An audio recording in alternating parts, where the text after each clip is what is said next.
Welcome to Cold Steel, the Canadian Journal of Surgery podcast, with your hosts Amir Farouk and Chad Ball. The goal of the CJS podcast is threefold. The first is to highlight the best research currently being completed by Canadian surgeons. The second is to offer educational topics for both surgeons and trainees alike. And most importantly, the third goal is to inspire discussion, thoughts, creativity, and career development in all Canadian surgeons. We hope you enjoy it.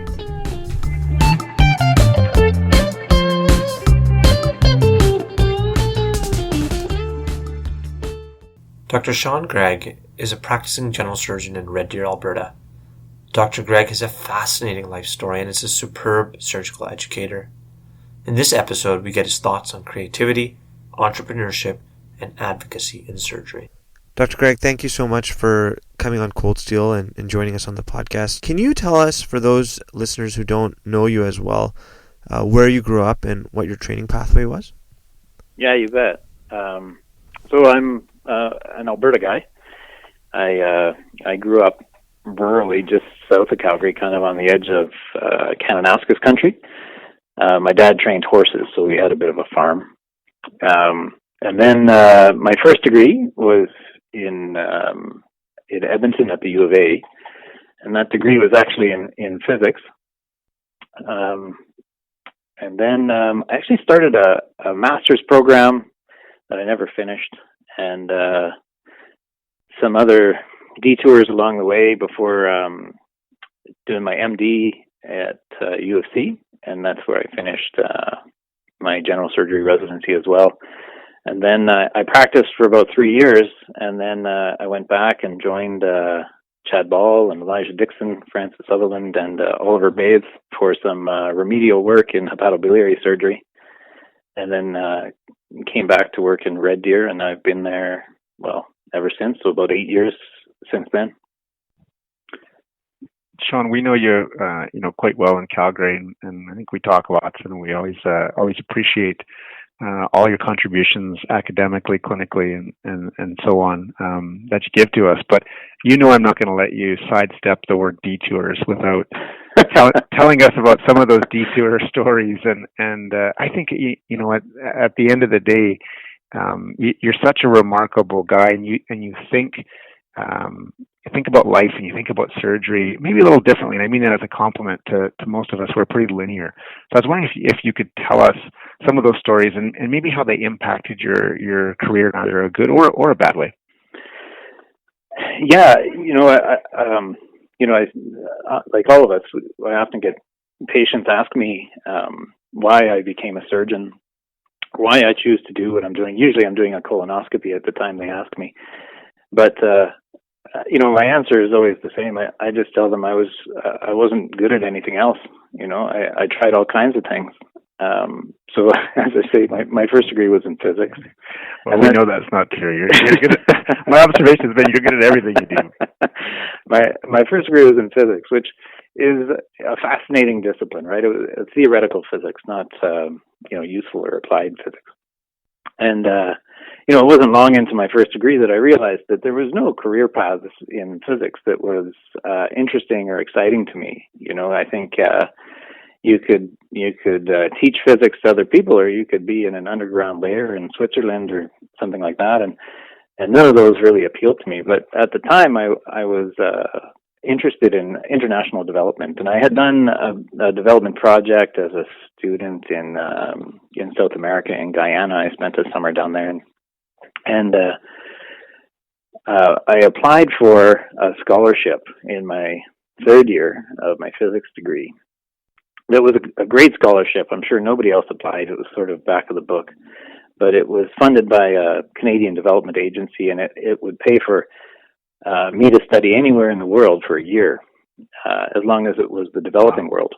Wow. And it was a killer opportunity, right? And so I got the scholarship, and they flew me out to Ottawa with some other Canadians, and what I did was I applied to the University of Zimbabwe, and partly out of an interest of one of the programs they had there, but also was excited to see Africa. And not long before I left, the University of Zimbabwe closed. It it was about 98, 99, and there was just a lot of civil unrest. And they closed the university, as most universities are a hub of dissenting thought. So just to be clear, you personally didn't close the university. Well, the story's just beginning. Just stay tuned. No. So then, I had to detour, and so I enrolled in a master's program in Durban in South Africa, and that was like a master's degree in managing development projects, right? So the study of an industry, I suppose, that I'd never really been aware of or appreciating prior to. And so, I headed down there, and I mean, it was a pretty formative years for me, right? I was about 19. I remember arriving in the Johannesburg airport, catching a connector to Durban, and this little old lady was sitting next to me, and she kind of took an interest in me, and I told her what I was up to and why I was there, and she said, well, the first thing you need to do when you get to campus is buy a gun. And, I was visibly taken aback, and she sort of realized that maybe I wasn't ready for that step, right? And she said, oh, well, if you don't want to buy a gun, they'll show you how to make one. And I was not at all reassured by that. But in fact, I did learn two different ways to make a gun at home while on campus in South Africa. Wow. But so I did a semester. I did a semester studying development, and I just became disillusioned with the whole field of development, and I had a lot of philosophical objections. I was more philosophical at the time, so that carried more weight, I guess. Anyways, I was going to leave the program, but through another bizarre sequence of events, I ended up on the university chess team, and they were paying for me to travel around playing chess in tournaments. And eventually I lost at the nationals and had to decide what I wanted to do. So I bought a car. I bought an old Volkswagen Beetle and loaded it up with camping gear, and I set off across the African savannah and drove around in between semesters. So for a few months, put about 30,000 kilometers on that car. It broke down, and we'd fix it, and we drove through rivers and under giraffes and all over Africa. And I ended up in Zimbabwe when the university opened, and I basically talked my way into medical school there because I had my own funding, and they let me audit courses. So I did a semester, like first year of medical school in Zimbabwe, and they followed the traditional Oxford curriculum that was very science heavy, right? We did histology and a full cadaver lab, and I got to know the professors a bit, and they let me write exams, and I did okay. And so they asked me if I wanted to stay, and I loved Zimbabwe. It was a great place to be at that time. Just a gem in Africa, right? A very stable country, literate. Mm-hmm. It was held up in the world as probably one of the most successful countries one could find at that time. Unfortunately, I didn't realize that was really the beginning of it unraveling. And so I did stay on. I stayed on another semester. And by the end of that semester, it was clear that I was not going to be able to complete a degree there because there was just more and more violence and instability. So eventually I had to leave. Interestingly, though, I was collecting my scholarship in American dollars, and the rate of inflation was such that I was still paying all my expenses in Zimbabwe dollars. And so I would go to the bank with a backpack and get these bricks of Zimbabwean cash out to pay my tuition. But wow. I left Zimbabwe with way more money than I came with because it had all been budgeted in U.S. dollars but paid in Zimbabwean ones. And then just the way I had booked the cheapest flight in the world, I went the other way around the world to get there. And so I had to fly back through Singapore. And the flight allowed me an indefinite layover. So I thought, great, I'll get off the flight in Singapore. And I wanted to travel up through Malaysia and through Thailand and Burma to Bangladesh. But I met this artist in northern Thailand, and I thought he was just a street artist, and I thought his work was so incredible. I had never seen anything like it in my life. He just did charcoals, right? Like I used a powdered charcoal and calligraphy brushes and applied it to watercolor paper, and it was such realistic work, right? It was amazing. It was just photographic reality. This guy was incredible. He was just working in a street market in northern Thailand, and I asked him if he would teach me, and he said no. But I kept bugging him. I came back the next day, and eventually, maybe on the third day, he said, "Well, how long do you have?" And I said, "Well, I've got about 2 weeks." And he laughed in my face. He said, that's not even a start. We will barely even make your brushes in 2 weeks. And so I said, okay, well, I have 2 months then. And he said, well, we can probably get started in 2 months, but it's not nearly long enough. And so the next day I started work. I showed up and worked every single day, weekends, Monday to Sunday, for actually about 3 months with that guy. And the first week we just made my brushes, and the next week, and I'm telling you all this because I think it is relevant to how I think about surgery. So I'm hoping that this will have some relevance as we chat this morning. But one of the first tasks he gave me was to draw an eye. Right, and an eye is very detailed, and we're all very sensitive to the appearance of an eye, so it does have to be fairly perfect to pass muster, right? And my first eye was terrible, and I did a second eye, and I was pretty happy with it. And it had taken me probably 2 days to do my 2 eyes, and he looked at it and he said, "Okay, do 100 eyes." Right, and he wouldn't even talk to me until I finished my 100 of them, and it took me a couple of weeks, right, just repetitively doing eyes, and some were good and some were terrible and so forth. But there's no question I definitely learned all the components, and every now and then he would kind of point something out, and I finally finished and presented my eyes to him, and he didn't even really look at them. After 2 weeks of work, I was crushed. Right? That sounds surgical. Yeah, he just kind of threw them in the corner because he didn't actually care whether I was doing a good eye or a bad eye, because that's my concept of how you would teach somebody, right? You'd get them to practice and show them what they did wrong. But he wasn't teaching me how to do an eye, because it wasn't about the task of completing 100 eyes, right? Because in my mind, that was it. I was going to get 100 done, and that was like a landmark. To him, it was teaching me to just be absorbed in each eye, right? And it's not about completing 100 eye. It's about being absorbed in the process of each brush stroke of every part of every eye. And it doesn't matter if it takes 2 weeks or 2 years. You just try to lose yourself in that moment, right, where the rest of the world melts away, and you're just kind of all you see is your eye and your hand, and envisioning how to bring what's in your mind into reality.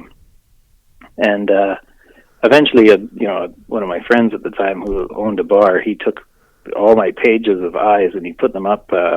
He owned a bar. He put them up in his next to the urinals in his bar, which he thought was hilarious at the time. Anyways, and I did spend 3 months there, and I think I gained some technical proficiency there. I'm far better now than I was even leaving Thailand back then.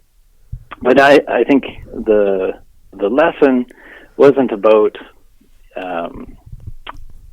ticking the box saying I completed this or I completed the eye. It was about just being present and pursuing excellence with each brushstroke, right? And that the end result will be good if you concentrate on the details, right?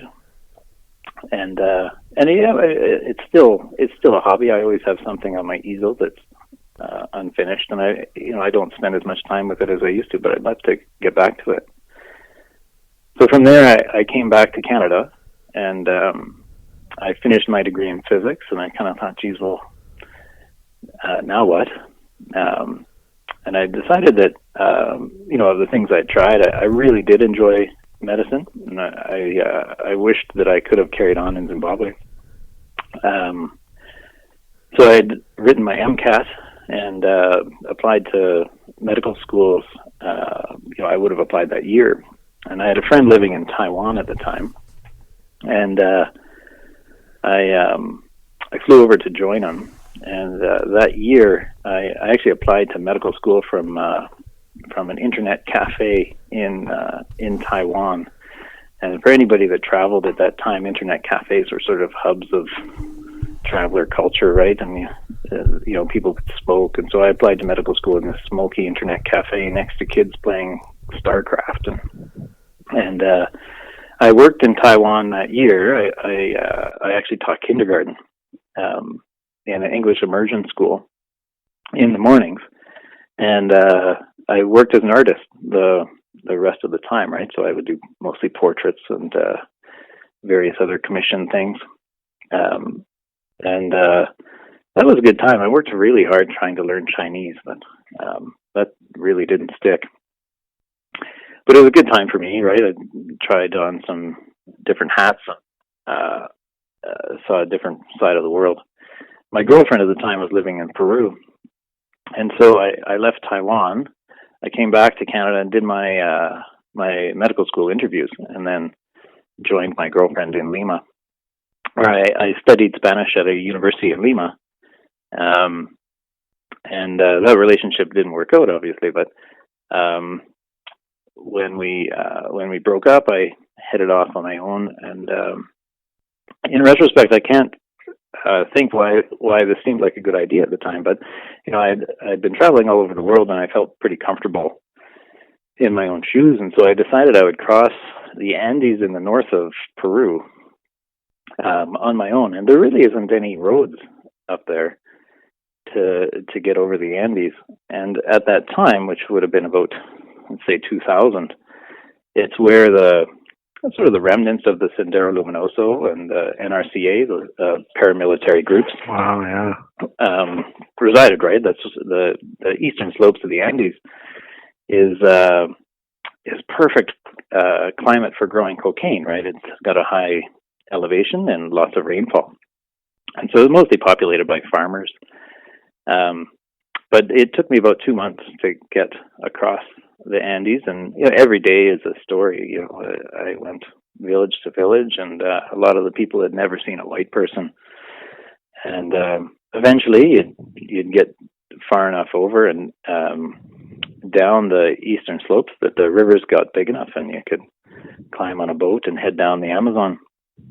When I arrived in Iquitos, in the Amazon, I phoned my mom, and she said I was in medical school in Calgary and I had to come home. Wow. So yeah, I flew back to Lima and then headed home and started medical school that summer. One of the highlights for a lot of surgical residents is coming down to Red Deer and spending time with you and hearing these stories. And no doubt, I think we all hear these stories and can see like the impact it's had on you and even your teaching style. I did want to ask how you ended up in Red Deer and why Red Deer and why community general surgery practice. Yeah, I guess there's an idealized answer and probably the real one as well. So, the real answer is in my fifth year. Jobs were hard to come by, and I suspect they still are. And I'd worked in Red Deer, and I'd met the group in Red Deer, and I liked the idea of a general practice. To head out and be able to do everything I felt comfortable doing, but also work with a supportive group that was willing to expand my skills, right? So that I could do everything I felt comfortable doing, and then do some things I didn't feel comfortable doing, but do them with a colleague that was keen on helping me expand my scope. So it was an offer I couldn't refuse. I'd also met the love of my life and was pretty happy to find a place to settle down. I was weighing that against pursuing a hepatobiliary fellowship. And, in retrospect, I wouldn't do it any other way, right? I came and worked as a generalist for 3 years. I did thyroid and breast and APRs, and I learned bariatric surgery with my colleagues in Red Deer, and then I came back and did my time in Calgary in hepatobiliary surgery to add that to my practice. And then, you have to make some practical decisions. So I did give up some aspects of my original general practice so that I could focus more. But yeah, in retrospect, for me, it was a great choice. At the time, one of the things I really valued was autonomy in my practice, and so I think at the time Red Deer offered a lot of that outside of what I might find in an academic setting. Sean, one of the really impressive and interesting things you've done in terms of citizenship work more recently has been our advocate, in terms of general surgery with the Alberta Medical Association. And without putting a target on your own back, what have some of the things been that you've really enjoyed about that process, and maybe you're able to share some of the biggest struggles as well? So I'm the general surgery rep to the AMA, and it was clear, say 10 years ago, that we needed a more consistent presence at the AMA, and then for the listeners, that's the Alberta Medical Association, our professional body. Partly because general surgery as a section was just being outclassed in advocacy at that body and many others. There are sections that were just more engaged, and I think the ones that were most effective did have a consistent presence there that understood who was who and how things worked and was able to be more effective. And so I took on that role, and I started with the executive, right? I think I was the secretary when Paul Hardy was the president, and then tried to maintain a more consistent presence because our executive changes every 2 years.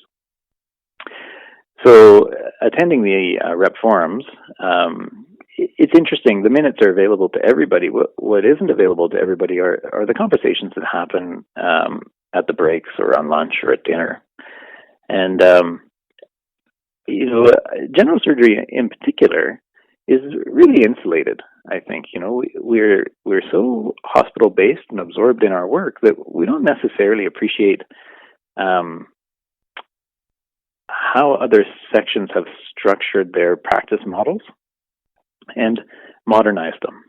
And being able to see and compare and contrast how general surgery functions against other groups, I guess it gives you a new perspective, right? A new idea. And general surgery is clearly a laggard in innovating its practice models.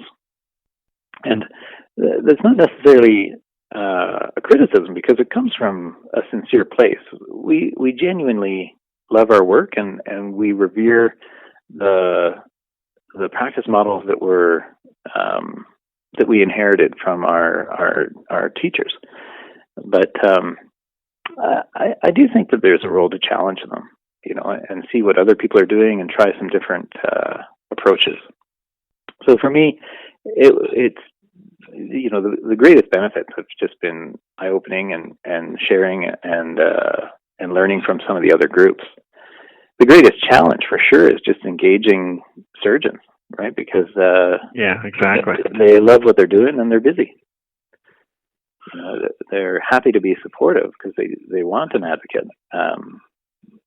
But it's a genuine challenge. Like, there's a reason that other sections have been so more effective at that level. You've done an amazing job of walking that fine line in terms of advocacy and education and come on guys sort of spirit. It's been really great. It almost sounds like your AMA experience, to some extent, maybe, and correct me if I'm wrong, has been a bit of another educational detour, so to speak. Because you and your, as you mentioned, Herb, and not by name, your lovely wife Bonnie. You guys, I think of both of you as entrepreneurs for sure, and we all know that's in many different areas. But you recently, it sounds like, transitioned into a little bit more focus on maybe the business side of a general surgical practice, and certainly by your description today, pushing the envelope or looking at efficiencies and restructuring. You and your partner's collective practice, and I'm not implying it's all you by any means. I don't want your partners to have a sense of that. But could you go through how you look at that element or that aspect of it for us? So, I think we inherit some biases when we come through training, and there's a long list of those. But the first is that that money or business is almost beneath the purview of a surgeon, right? The surgeon looks after the patients, does surgery, and the money will sort itself out. We try to put our patients ahead of ourselves, and so for sure, when I headed out into practice, I subconsciously downplayed the value of the economics of this job. But as time goes on, you start to realize a lot of things. One is that principles in entrepreneurship or business, though from a surgical perspective, it might seem like it's money oriented or focused, and in a lot of ways it is. But it has so much more to offer that we might have dismissed. So, as my wife pursued her business, she runs a yoga studio that's extremely multifaceted. It's been a very successful business by any measure, right? It's repeatedly award winning. Yeah. Financially, it totally stands on its own feet, and it has brought a lot to the community. And it is a marvelous creative outlet for my wife, right? So it is constantly innovating. There's new programming and new ideas, and it's an exciting place. And I found even from medical school that a large part of medicine is a bit stifling, right? Medical school, it starts out, there's really no room for creativity or creative thought in medical school in particular, right? You're really just assimilating knowledge. And then residency is about learning from others, learning other people's way of doing things, and acquiring some familiarity and experience, and the intangibles of our profession have to be assimilated in those years. But it's a bit like learning an instrument. You start out doing scales, and then you get some technical proficiency, so you play the music other people wrote. And you have to do that for a long time until you have really mastered your medium, and then you can go and create. And that's the exciting time of surgery, right? Where you have really mastered your medium, and now you can see where it takes you. You can innovate, just like a musician would. However, that's increasingly difficult for surgeons, right? We seem to practice in these ever-shrinking boxes, and we've lost a lot of autonomy that would allow us the space to improve and innovate. And to list those boxes, we're all familiar with them. Some of those boxes are fee structures. Some of those boxes might be our access to resources. Some of those boxes seem like they should be challengeable, like just working in big systems. If you want to change a form, there's a huge amount of process and adversity and stakeholder input and so forth. If you want to change a form, it's a multi-month or even multi-year process. It's very difficult to rapidly innovate, and so often we bend instead of trying to bend the system around us. Entrepreneurship is not like that, right? You're totally your success is contingent on how hard you want to work and your innovation. It is really about innovating and setting yourself apart. And I can guarantee that when any of us applied to medical school, we were never setting out to be the best algorithm followers or the best appliers of evidence, because that's not what inspires people. We really wanted to help people work hard, and at the end of the day, look back, reflect on what we'd done, and be reassured that we had made some personal impact, some difference, that we left our mark there. That had somebody else been there, they would have had a different or worse outcome. And those opportunities are harder and harder to find. So, I have always looked for creative outlets. And now 10 years into practice, I feel like the steep part of the learning curve is behind me, and it's an exciting time to try to innovate and improve. But there are a lot of barriers to doing it. And so trying to look at business structures, it's not necessarily about money or getting more money than my other roles would have supplied per hour. It's about finding a place that I can express myself, where I can have some more autonomy, where I can create a system and look back and say, I made that difference for people. And so it is an exciting idea when you start thinking of it that way. And in truth, if you really want to pursue excellence, it's a real challenge to pursue it within public institutions because of the sand in the gears. If I want to change a process or a form in the hospital, I've almost learned to not try because it is so difficult. But if I want to do that in my office, it's a different process the next day, right? Your ability to rapidly iterate and innovate processes is far greater. So I have been inspired by my wife's experience to see what we can do to remake models of care. And I don't want to keep speaking in the abstract, but a simple example was perianal clinic. So nobody is passionate about perianal disease, and unfortunately, patients suffer for a long time with perianal disease because access isn't great. And what I want to do is kind of examine why that is. Why are we not meeting what patients are looking for, right? Because at least for Central Alberta, people could wait over 2 years to see a surgeon for a very simple complaint. And some things we can control, some things we can't, like access to the operating room, right? Those are very difficult resource management issues. And as a group, we can't really affect our total access. However, the vast majority of people with perianal complaints don't need the OR. They just need some of my time. And yet they were still waiting 2 years. And so I started looking at, where's the bottleneck? Why is this happening?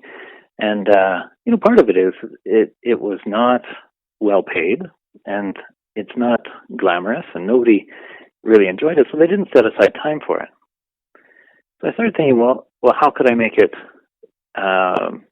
more attractive, right? Could I build a business model where it was better paid? Could I build a business model where it was more enjoyable to deliver? And then better yet, can I build a business model where patients get better care, right? Where they're seen faster and they get, more service or more things that a patient would want. And it actually didn't take me long to realize that that's a very achievable goal, right? The first thing I had to do was take all of those disease processes out of the public system into my office. And of course, this is still publicly funded, but under our office, we suddenly have a huge amount of autonomy where we can change processes. We can set the scope of practice for nurses, et cetera. So, we just iteratively improve the process. And so now, to help you understand, we had people with a perianal complaint. They fill out their history and physical form at home, and that gets auto-populated into our electronic medical record. We have our nurse who is dedicated to this problem, right? Her understanding and knowledge of perianal disease is as good as my own, because it's an attainable knowledge set. But I couldn't train the nurses in the hospital to that level, because it would be a different nurse every week, and I don't pay them, and it was difficult to change their scope of practice because I don't really define their role. But in my office, we could easily define that role, and we bought the equipment. We bought hemorrhoid banders, and I wrote a business plan, which again was a totally foreign thing for me, but not difficult to do. You sit down and follow the formula to come up with a business plan where you would make as much or more working in the office looking after hemorrhoids as you would any other activity. And then you have to pay for the nurse, and you have to pay for the equipment and so forth. And then I tried to see how we could tweak it to make sure that we were viable. And then we can adjust the volume and how we run it. And so a nurse-focused clinic that actually has the surgeon there to do procedures, offer an opinion, and leave is far from innovative, right? It's what the dentist does. It's what a large group of other sectors do, where they apply an expanded scope of practice for a nurse and train them into a role. And now the patients get 20 minutes of an expert nurse's time instead of 5 minutes of my time. Yeah, it's so true. There's so much unintentional inertia, in myself and in our general surgical colleagues, for the most part, that I wouldn't, I'm sure your story's not unique, but it's darn close to unique. Like we just don't engage this kind of innovative thinking like we should have. And I think, personally, with the way that our particular province in Alberta is moving, I think it's our duty to do so and to really put thought into it at this point. Yeah, and when we realized how successful it was, because the patients are getting better counseling and care, they get way better access because we cut our wait times from 2 years to 3 months. The referring doctors are much happier because they get way better turnaround. And the surgeons are much happier because we have removed some of the onerous portions of that care from them, right? So the nurse is now able to do the documentation. They write the letters and so forth, whereas now the doctor can sign off rather than spending a large amount of time dictating or writing. And so you realize a lot of efficiencies. Everybody in that system wins. We just never examined what we were doing before. And so it's actually an exciting prototype, and it's hard to get excited about perianal disease, but when you see what can be achieved with actually a minimal amount of effort, and certainly a minimal amount of financial outlay, it's exciting to see, because I'd love to apply those principles to other problems. What you described sounds a lot like what they've done in Edmonton in terms of making a central referral process. And they came actually to give us a talk here in Calgary not too long ago, and it's been impressive what they've been able to do and how much inefficiency they've been able to get rid of by doing that. And of course, it sounds like you've taken that even further into the next level. Yeah. So, I was catching up with a mutual friend that Chad and I have the other day on the phone, Scott Gamora. And Chad and I were contemporaries with Scott in residency. Scott was in the same year as Chad, a couple years ahead of me. And Scott is a bariatric surgeon in Ontario. But, I've always felt like Scott was at his heart a nonconformist, and he just has a small piece of nonconformity in there. And that's a perfect description of Scotty. Right? Yeah, absolutely. And I'm sure it's been his greatest gift and curse at various times in his life. But one of my fondest memories of Scott was a talk he gave it could have only been maybe an R3 in residency, and it was a research proposal, and it was probably one of the most practice-changing research proposals. He never even did the study. But I think most people that were in attendance still remember the talk. It was about bowel sounds. So he wanted to prove that bowel sounds really had no clinical validity. And just by proposing the concept and demonstrating that there was no evidence behind it, I think, and in such a rhetorical way, that without even doing a moment of original research, I'm not sure anybody in Calgary ever listened to bowel sounds again. It was so compelling. But it was challenging sacred cows. And so when I was chatting with Scott on the phone the other day, it's interesting how convergent our opinions have become, because he works as a bariatric surgeon, but he has encountered the same frustrations where it is very difficult to pursue excellence in patient care and process within a big machine. And so he has started to provide some bariatric services outside of the public system. He and I would agree that there is not a lot of financial motivation to do that, right? It's so expensive to deliver, and it's so much work that it's hard to ever argue that there would be a financial reason to do that. The reason he did it is because it is so satisfying, so rewarding to regain your autonomy, regain your control over the processes so that you can actually look after patients. You can give them what they want. You can give it when they want. It's a sort of a silent source of dysphoria in medicine these days, where we are constantly in a position to fail patients, whether it's poor access and various frustrations that we can't address. That he's realized that it's very exciting to pursue an entrepreneurial bent to things. And, I don't know how successful it will be from a business standpoint. Time will tell. But I can say for Scott, it's already successful. It's already a great creative outlet. Dr. Gregg, it's an incredibly uncertain time, obviously with the COVID pandemic, but also I think in Alberta, even preceding the COVID pandemic, there's been a lot of change in the political climate, and I think you have definitely been kind of at the center of trying to navigate that. What do you think the future holds for surgeons in Alberta?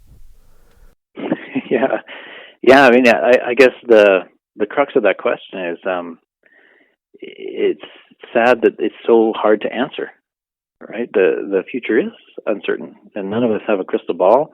And I think the political events of the last few months were entirely unpredictable, right? The canceling of the master agreement is unprecedented in any province. The changes that this government imposed were so obviously poorly considered. I don't think anyone took them seriously. Nobody believed they would actually be foolish enough to do it, and then they did. And then, of course, they realized it and had to walk it back. But it is extremely difficult to predict. Maybe I'll reframe your question and say, well, what's the current trajectory? And how would I like to see it change? I think the trajectory of medical practice and surgery, I do find somewhat concerning. I find it concerning in how we have maybe allowed ourselves to lose some of the control, some of the autonomy, and some of the best parts of being a surgeon. And it's insidious, and we did it partly because we were busy enjoying our time with our patients, and because as surgeons we often value knowing we did a good job, over pursuing the political side of things or the administrative landscape. And maybe we have allowed ourselves to be sidelined a little bit, but we really have become increasingly divorced from control and autonomy, despite being the experts and often the best resource in the room. Our opinions, I think, have become marginalized, and so we are frequently controlled by access to resources, by very specific limiting fee structures, administrative pyramids that we don't necessarily get to contribute to, even guidelines and evidence. While they're clearly revolution for patient outcomes, they are barriers to innovation in a lot of ways, right? They do shuffle us all towards a mean. And then politics, right? We are so influenced by it, and it's so difficult for us to impact it.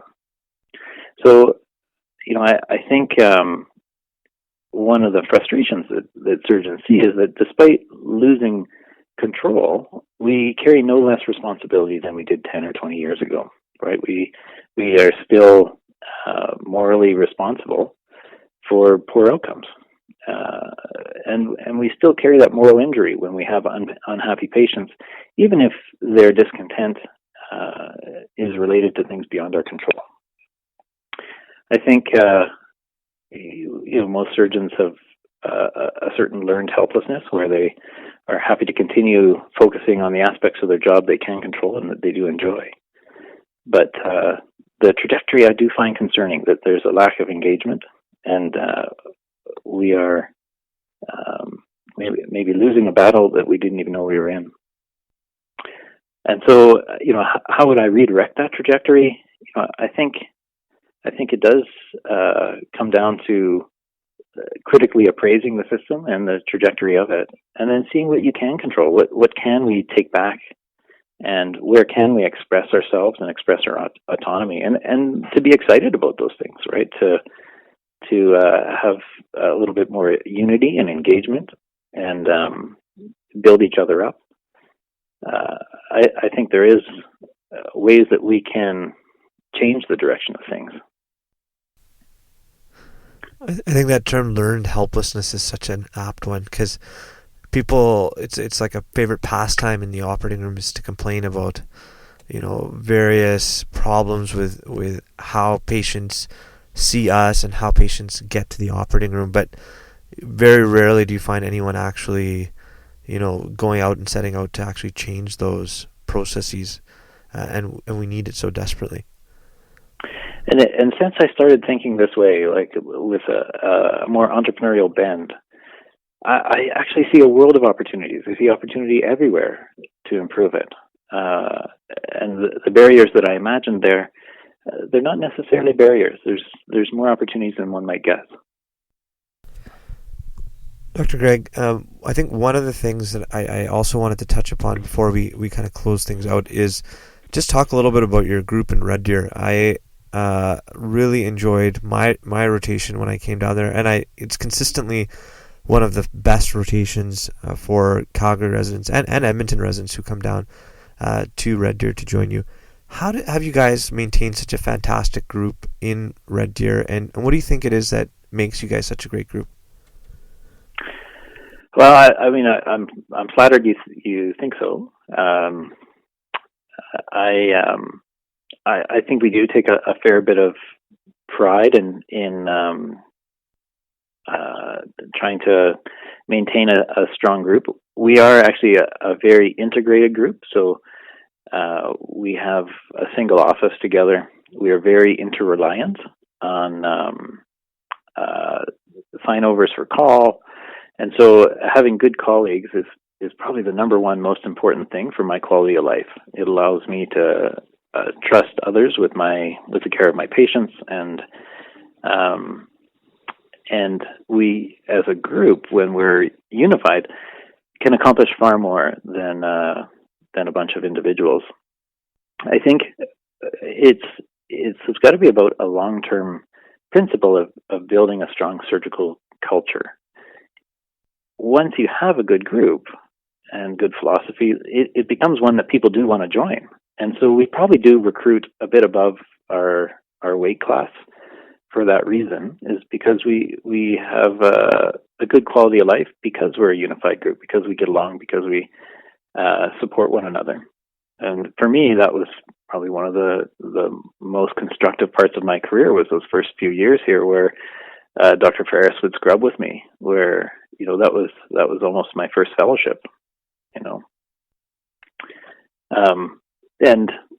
our ability to get residents rotating through, it would be extremely difficult to recruit well if you don't get residents routinely, right? Where you don't get exposed to new people and vice versa, because those are all job interviews, and they're two-way job interviews when a resident comes through.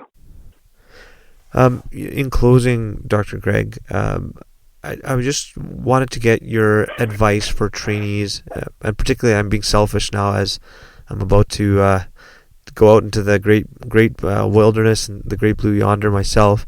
What advice do you have for trainees going forward that you wish someone had given you when you were starting out?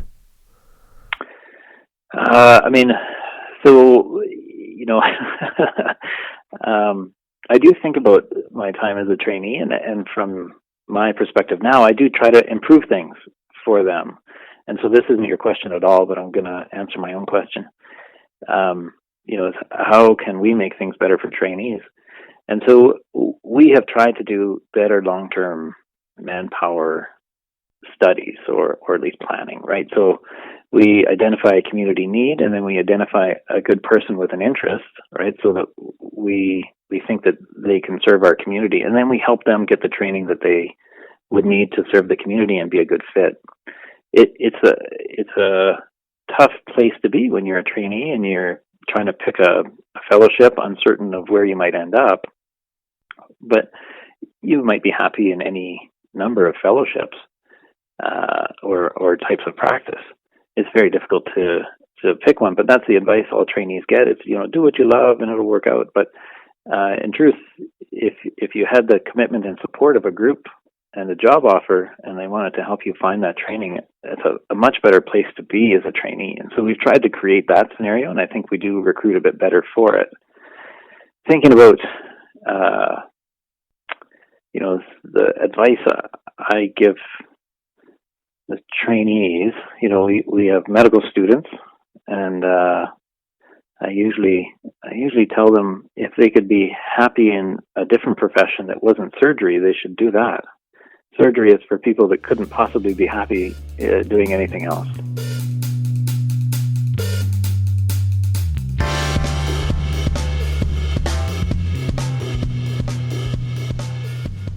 You've been listening to Cold Steel, the official podcast of the Canadian Journal of Surgery. If you've liked what you've been listening to, please leave us a review on iTunes. We'd love to hear your comments and feedback, so feel free to email us at podcast.cjs@gmail.com or connect with us on Twitter @CanJSurge. Thanks again.